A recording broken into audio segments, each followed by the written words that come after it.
जय जय श्री सीताराम। जय श्री सीताराम। भक्तों, एक बार की बात बताऊं। वृंदावन में एक संत हुए जिनको सब जज साहब कहकर पुकारते। सच्ची घटना बताऊंगा आपको। किसी ने पूछा कि इनको सब जज साहब क्यों कहते हैं, तो पता चला कि ये कस्बे के जज साहब हुआ करते थे और उसी कस्बे की तलहटी के गांव में एक भोला भक्त रहा करता था। नाम था केवट। केवट और उसका परिवार, वहां एक श्री राम जी का मंदिर था, उसकी सेवा करते। जब केवट की बहन बड़ी हुई तो पिता ने कहा कि बेटा जाओ जरा सेठ से कुछ पैसा उधार ले आओ। साल 2 साल मेहनत करेंगे और सेठ का पैसा ब्याज समेत दे देंगे। क्यों बेटा, दे देंगे ना? केवट ने कहा पिताजी, रघुनाथ जी जाने, हर बात पर कहता रघुनाथ जी जाने। ऐसा अटल विश्वास रघुनाथ जी पर कि दुख हो सुख हो हर बात पर कहता रघुनाथ जी जाने। गया, सेठ से कुछ पैसा उधार ले आया। आकर अपनी बहन की शादी बहुत धूमधाम से कर दी। केवट चला गया गांव से शहर और जाकर 2 साल खूब पैसा कमाया। वापस आया, कहा पिताजी ये पैसा आप दे आइए। उन्होंने कहा कि बेटा पैसा पूरा है ना? उन्होंने हाँ पिताजी पूरा है, लेकिन बाकी रघुनाथ जी जाने। उन्होंने कहा जा तू ही दे आ बेटा। केवट सेठ जी के पास आया और पूछा कितना पैसा हुआ ब्याज समेत। जब सेठ जी ने वो रकम बताई तो पूरी रकम केवट ने ब्याज समेत लौटा दी। और सेठ ने एक रसीद बनाकर केवट को दे दी। जब केवट जाने लगा तो सेठ ने पूछा, रे केवट एक बार देख ले रसीद। कहने लगा सेठ जी कोई बात नहीं, रघुनाथ जी जाने। बोले बेटा देख ले एक बार। बोले सेठ जी कोई बात नहीं, मैं कह रहा हूं सब रघुनाथ जी जाने। अब सेठ के मन में पाप आ गया। उसने कहा बेटा जरा दिखा रसीद, कुछ रह गया लिखने के लिए। रसीद ली, वो रसीद तो सामने एक किताब में रख दी, लेकिन एक दूसरी रसीद बनाकर और उस पर झूठ मूठ ऐसे ही लिख दिया कि अभी सारा पैसा बकाया है। कुछ दिन बाद उलाहना भेजा सेठ ने कि पैसा वापस कर दो। लेकिन जब केवट और उसका परिवार इस जिद पे अड़ गया कि हमने पैसा वापस कर दिया, तो सेठ ने मुकदमा कर दिया। और ये मुकदमा इन्हीं संत बन चुके जज साहब की अदालत में आया। तारीख लगी। जज साहब ने पूछा क्यों रे केवट, तूने पैसा वापस कर दिया? केवट ने कहा हां जज साहब, मैंने सारा पैसा वापस कर दिया। अच्छा, जब तूने पैसा लौटाया तो कोई था वहां, कोई गवाह था? केवट ने कहा हां था जज साहब। कौन? रघुनाथ जी थे। अच्छा, तो रघुनाथ जी क्या अदालत में आकर गवाही दे सकते हैं? कहने लगा हां, अगर मेरी भक्ति सच्ची है और अगर मैं सच्चा हूं तो रघुनाथ जी जरूर आकर गवाही देंगे। जज साहब ने एक अगली तारीख डाली और मुनीम जी को कहा कि जाओ रघुनाथ जी को सम्मन दे के आओ कि अगली तारीख पर हाजिर हों और केवट के पक्ष में गवाही दें। एक दिन बाद मुनीम उस गांव में पहुंचा। पूरा दिन खोजता रहा कि कोई रघुनाथ नाम का व्यक्ति मिल जाए, पर कोई हो तो मिले। शाम हो गई। शाम को फिर उसने किसी से पूछा कि भैया कोई रघुनाथ जी। अब किसी गांव वाले ने कहा कि भैया मैं किसी रघुनाथ जी को तो नहीं जानता हूं, लेकिन हां एक रघुनाथ जी का मंदिर है गांव के कोने पर। उसने कहा कि भैया वहीं का पता बता दो। मुनीम जी वहां पहुंचे तो केवट के पिताजी बाहर बैठे थे, सेवा कर रहे थे। जाकर राम राम की और कहा कि रघुनाथ जी यहीं रहते हैं? केवट के पिताजी ने कहा जी हां यहीं रहते हैं। अभी मिल जाएंगे? उन्होंने कहा भैया अभी अभी सोए हैं, शयन कर रहे हैं। तो मुनीम ने कहा कि एक काम कीजिएगा, सुबह जब उठें रघुनाथ जी तो ये सम्मन उनको दे दीजिएगा और इस तारीख को उनको अदालत में आना है गवाही देने। बुजुर्ग ने कहा कि ठीक है, और ये कहकर मंदिर में चले गए।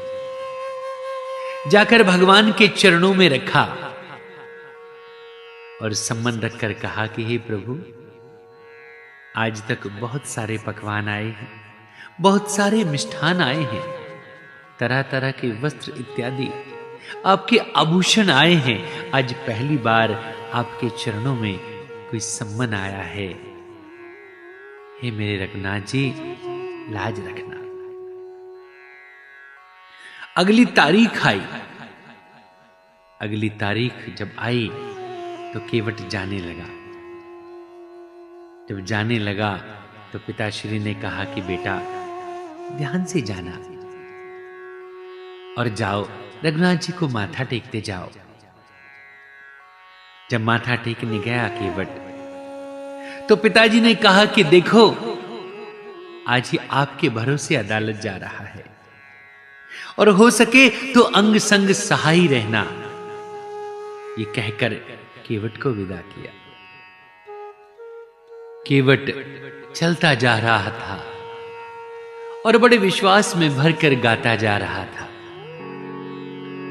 कि यदि नाथ का नाम दयानिधि है तो दया भी करेंगे कभी ना कभी। अगहार हरि दुखिया जन के दुख दूर करेंगे कभी ना कभी।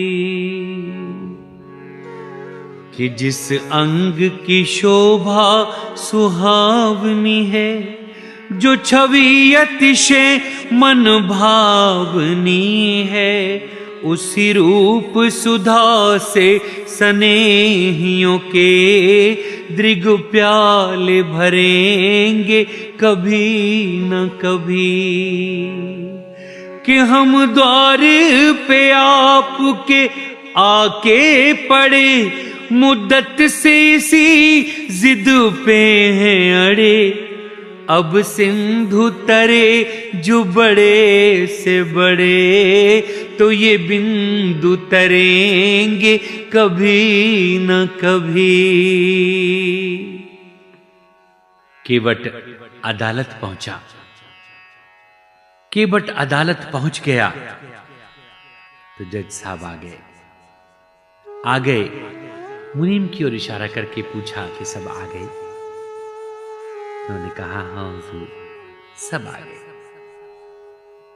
जज साहब बैठे और उन्होंने कहा कि गवाह हाजिर हो, हाजिर हो, हाजिर हो, हाजिर हो। ऐसे 3 नारे जो लगाए हैं, चाल लटपटी सी एक वृद्ध की झुकी सी देह है, दुपटी फटी सी शीश बांधे धर धाए हैं। हाथ मां घड़ी पड़ी तुलसी की ही माल, माथे पर रोली चारु चंदन चढ़ाए हैं। साहब के सामने विनीत चपरासी साथ, आज रघुनाथ जी गवाह बन के आए हैं। जज साहब ने देखा एक वृद्ध व्यक्ति थोड़ा झुका हुआ एक हाथ में लकड़ी लिए चला रहा है। पूछा कि आपका नाम? कहा, मैं रघुनाथ। अच्छा, तो क्या आप थे जब केवट ने सारा धन सेठ को वापस किया? हां जज साहब, मैं वही था। अच्छा, कोई सबूत? हां, सबूत है जज साहब। जहां ये सेठ बैठते हैं, सामने पुस्तक में वो असली पर्ची रखी है जो सेठ ने पहले दी थी। जज साहब ने आज्ञा दी कि कोई व्यक्ति जाए और उस पर्ची को ले आए। एक व्यक्ति भेजा गया, पर्ची लाया और जज साहब को प्रस्तुत की। जज साहब ने पढ़कर फैसला सुनाया कि सेठ को दंडित किया जाए। जब जज साहब फैसला सुना रहे थे और जब फैसला सुनाकर ऊपर देखा तो वो व्यक्ति वहां नहीं था। जज साहब को बड़ा अचंभा हुआ। पूछा, केवट, ये रघुनाथ जी करते क्या हैं? केवट कहने लगा, भगवान, बहुत बड़ा मंदिर। अच्छा, और रहते कहां हैं? जज साहब, जहां हम रहते हैं। और तुम कहां रहते हो? जहां रघुनाथ जी रहते हैं। अच्छा, ये रघुनाथ जी का मंदिर है? केवट ने कहा कि हां, ऐसे बहुत सारे मंदिर हैं इनके।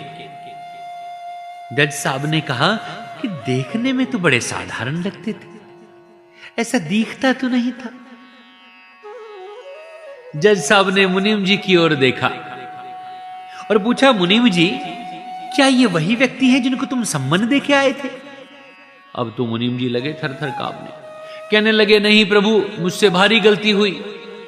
मैं तो रघुनाथ जी के मंदिर गया था और वहां एक व्यक्ति बैठे थे और उनसे पूछा तो उन्होंने कहा शयन कर रहे हैं और मैं ये सम्मन उनको देकर चला आया था। अब तो कुछ शक पैदा हो गया जज साहब को। उठे और सीधे भागे उस गांव की ओर। जाकर ढूंढा उस व्यक्ति को कि कोई रघुनाथ जी का पता बता दे, लेकिन कोई रघुनाथ जी हो तो मिले। सीधे मंदिर पहुंचे। रघुनाथ जी, रघुनाथ जी, रघुनाथ जी की रटन लगाए हुए थे। केवट के पिताजी मिले। जब केवट के पिताजी मिले तो उनसे पूछा कि रघुनाथ जी। जज साहब अंदर पहुंचे और उन्होंने जब जाकर देखा तो रघुनाथ जी की मूर्ति बिल्कुल वैसी थी जैसा एक व्यक्ति विशेष वहां आया था। जय जय सीताराम। पूरे रास्ते रोते रोते जज साहब घर पहुंचे। अगले दिन पूरा दिन रोते रहे, कमरा अंदर से बंद कर लिया। पत्नी ने सोचा पता नहीं क्या बात हो गई, कुछ दोस्तों को बुलावा दे दिया। कहा कि देखो जज साहब को जाने क्या हो गया है, सुबह से रोए जा रहे हैं। कई दोस्त वहां आए, कई मित्रगण वहां आए और आकर जज साहब से पूछा कि जज साहब आखिर बताइए क्या हुआ। और जज साहब ने जो कहा वो बड़ा मार्मिक है। जज साहब ने कहा,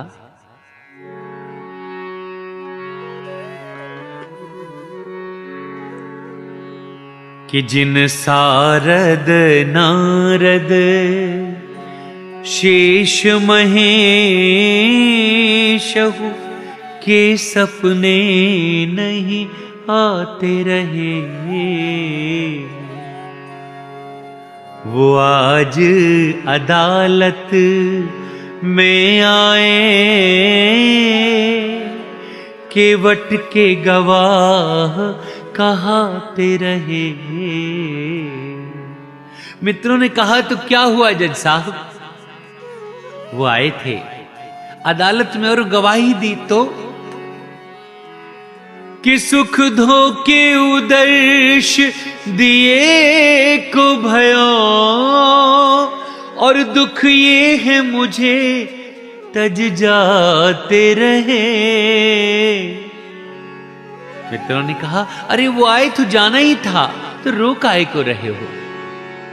जज साहब ने बड़ा मार्मिक उत्तर दिया। कहने लगे, कुर्सी पे बना जज बैठा रहा, रघुनाथ खड़े समझाते रहे, कुर्सी पे बना जज बैठा रहा, रघुनाथ खड़े समझाते रहे। मैं कुर्सी पर बैठा रहा, मेरे राम आए थे। आहा। मैं बैठा रहा और रघुनाथ जी सामने समझाते रहे, मैं पहचान नहीं पाया। वैराग हो गया, वृंदावन चले गए। कभी बैठते नहीं थे। कोई कहता जज साहब बैठ जाओ, कि नहीं, मेरे राम आए थे, मेरे सामने खड़े थे और मैं बैठा था।